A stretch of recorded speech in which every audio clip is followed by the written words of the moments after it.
Hi friends, welcome to my channel. ഇന്നൊരു വ്ളോഗാണ് ചെയ്യുന്നത് കേട്ടോ. നിങ്ങൾ വിചാരിക്കും എന്താണ് ഗണപതി ഭഗവാന്റെ ഫോട്ടോ ഒക്കെ വെച്ചേക്കുന്നതെന്നല്ലേ. അടുത്ത മാസം മുംബൈയിൽ ഗണേശ് ഉത്സവം സ്റ്റാർട്ട് ചെയ്യുകയാണ്. ഗണേശ് ചതുർത്ഥി സെപ്റ്റംബർ 7-നാണ്. അന്ന് സ്റ്റാർട്ട് ചെയ്ത് 21 ദിവസം വരെ ഇവിടെ ഗണേശനെ ഇങ്ങനത്തെ മൂർത്തികൾ വാങ്ങി പൂജ ചെയ്തിട്ട് വെള്ളത്തിൽ നിമജ്ജനം ചെയ്യും. അപ്പോൾ ഞങ്ങൾ 2 വർഷമായിട്ട് ഇങ്ങനെ മൂർത്തി വാങ്ങി വീട്ടിൽ വെച്ചിട്ട് പൂജ ചെയ്തിട്ട് വെള്ളത്തിൽ നിമജ്ജനം ചെയ്തായിരുന്നേ. അപ്പോൾ ഈ വർഷം മൂന്നാമത്തെ വർഷമാണ്. മൂന്നാമത്തെ വർഷത്തിലെ മൂർത്തി ഞങ്ങൾ ബുക്ക് ചെയ്യാൻ ഇറങ്ങിയതാണ് കേട്ടോ. കുറേ ഷോപ്പുകളിൽ കയറി, എല്ലാം ഭയങ്കര ക്യൂട്ട് ഗണപതി ബാപ്പയെ. ആരെ ബുക്ക് ചെയ്യണമെന്ന് അറിയാൻ വയ്യ. അപ്പോൾ ഞങ്ങൾ ലാസ്റ്റിൽ കുറേ ഷോപ്പിലൊക്കെ തപ്പിയിട്ട് ലാസ്റ്റിൽ ഇവിടെ വന്നു. ഇവിടെ വന്നിട്ട് ഞങ്ങൾ ഫൈനൽ ചെയ്തു.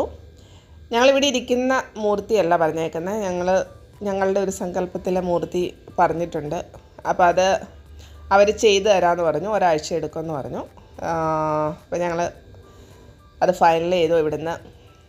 ഇപ്പം എവിടെ മുംബൈയിലെ എവിടെ നോക്കിയാലും ഗണപതി ബാപ്പ കേട്ടോ. അതും ഭയങ്കര രസം, എല്ലാം ക്യൂട്ട്. നമ്മളിങ്ങനെ നോക്കി നിന്ന് പോവും. അതുപോലെ ക്യൂട്ടായിട്ടുള്ള മൂർത്തികളാണ് ഉണ്ടാക്കി വെച്ചേക്കുന്നത്. അപ്പോൾ ഞങ്ങൾ ഇവിടുന്ന് മൂർത്തിയൊക്കെ ബുക്ക് ചെയ്തു. ഇതെങ്ങനെയാണെന്ന് വെച്ചാൽ നമ്മുടെ കഴിവിനനുസരിച്ച് നമുക്ക് പൂജ ചെയ്യാം. ഒരു ദിവസം, 3 ദിവസം, 5 ദിവസം, 7 ദിവസം, അങ്ങനെ ഒറ്റ സംഖ്യ ദിവസങ്ങളിൽ നമ്മൾ മൂർത്തിയെ വെച്ചിട്ട് പൂജ ചെയ്തിട്ട് വെള്ളത്തിൽ നിമജ്ജനം ചെയ്യുകയാണ്. അപ്പോൾ ഈ ദിവസങ്ങളെല്ലാം നമ്മുടെ നെയ്ബേഴ്സൊക്കെ ഉണ്ടല്ലോ, വീട്ടിൽ വരും, ഭഗവാന്റെ അനുഗ്രഹം വാങ്ങിക്കും, ഭഗവാന് ഓഫറൊക്കെ കൊടുക്കും. അവർക്ക് കഴിയാവുന്ന രീതിയിൽ തേങ്ങ കൊടുക്കും, സ്വീറ്റ്നെസ് കൊണ്ടുവന്ന് ഓഫർ ചെയ്യാം. അങ്ങനെ നമ്മുടെ വീട്ടിൽ തന്നെ ഒരു ഉത്സവമാണ് കേട്ടോ. എല്ലാവരും അങ്ങോട്ടും ഇങ്ങോട്ടും സ്വീറ്റൊക്കെ അങ്ങോട്ടും ഇങ്ങോട്ടും കൊടുക്കും, പ്രസാദം അങ്ങോട്ടും ഇങ്ങോട്ടും കൊടുക്കും. ഒരു എന്താ പറയുന്നത്, നല്ലൊരു അനുഭവമാണ് നമ്മൾ ഗണപതി ഭഗവാനെ വീട്ടിൽ വെച്ച് പൂജ ചെയ്യുമ്പോഴേ. അപ്പോൾ ഞങ്ങൾ ബുക്കിംഗൊക്കെ ചെയ്തു. ഈ വർഷത്തെ ഗണേശ് ഉത്സവത്തിന് വേണ്ടി ഞങ്ങൾ വെയിറ്റ് ചെയ്യുകയാണ്. ഗണപതി ബാപ്പ വീട്ടിൽ വരാൻ വേണ്ടി വെയിറ്റ് ചെയ്യുകയാണ്.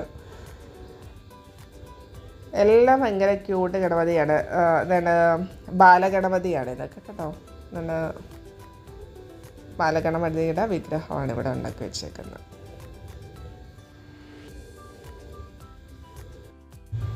മുംബൈയിൽ ഗണേശ് ഉത്സവത്തോടു കൂടിയാണ് ഇവിടെ ഉത്സവങ്ങൾ സ്റ്റാർട്ട് ചെയ്യുന്നത്. പിന്നെ നവരാത്രി വരും, ദീപാവലി വരും. അപ്പോൾ ഞങ്ങൾ ബുക്കിംഗ് ഒക്കെ ചെയ്തു. അത് കഴിഞ്ഞിട്ട് ഒരു ഐസ്ക്രീമൊക്കെ കഴിച്ചിട്ട് വീട്ടിൽ പോകാമെന്ന് പറഞ്ഞിട്ട് ഞങ്ങളിവിടെ നാച്ചുറൽ ഐസ്ക്രീം എന്ന് പറഞ്ഞൊരു ഷോപ്പിൽ കയറിയേ. ഇതിൽ ഷുഗർ ആഡ് ചെയ്യത്തില്ല, വിത്തൗട്ട് ഷുഗറാണ്. ഫ്രൂട്ട് ഇപ്പം നമ്മൾ മാംഗോ ഫ്ലേവർ വാങ്ങിക്കുന്നതെങ്കിൽ മാംഗോയുടെ ആ ഒരു സ്വീറ്റ്നെസ് മാത്രമേ ഉള്ളൂ കേട്ടോ. ഒരുപാട് മധുരമൊന്നുമില്ല.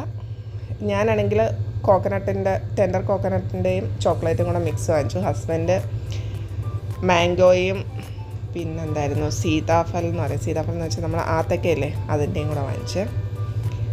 നല്ല രുചിയായിരുന്നു. അപ്പോൾ ഞങ്ങൾ ഐസ്ക്രീമൊക്കെ കഴിച്ചു. ഇനി വീട്ടിൽ പോവാം. Tata bye bye. ഇനി അടുത്ത വീഡിയോയിൽ കാണാം.